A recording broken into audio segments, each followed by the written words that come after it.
गुजरात के सूरत में शिक्षा मंत्री प्रफुल्ल पानसेरिया के निर्वाचन क्षेत्र में लसकाना में बारिश से हालात बद से बदतर हो गए हैं, जिस पर कॉर्पोरेटर महेश अनगढ़ ने आपत्ति जताई है और 4 साल से पालिका में शामिल किए गए लसकाना इलाके की नर्क जैसी स्थिति को मीडिया के सामने उजागर किया है। कोई पण जीवता नर्क जोवुं होय तो एने मरवानी जरूर नहीं। कामरेज विधानसभा जे धारासभ्य है, शिक्षण मंत्री है प्रफुल्लभाई पानसुरिया, एमनो आज मत विस्तार है लसकाना गाम है, एमनी आ परिस्थिति है।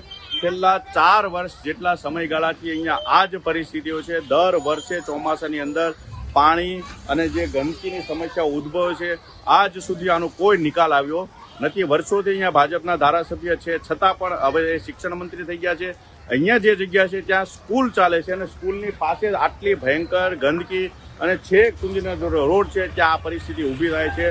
છેલ્લા 3 વર્ષથી સતત આ બાબતે રજૂઆત કરવા છતાં પણ નથી તંત્રને કોઈ રસ કે નથી જે શાસકો છે એમને કોઈ રસ। અહીંયા જેટલા લોકો છે એ મરતા મરતા જીવતા હોય ને એવી હાલત છે। બાળકો અહીંયા આવતા હોય, એમના માતા પિતાઓ एक जीवना जोखमे अहींया मूके छे। आटली भयंकर परिस्थिति छे छतां पण कोईना पेटनुं पाणी हलતું નથી।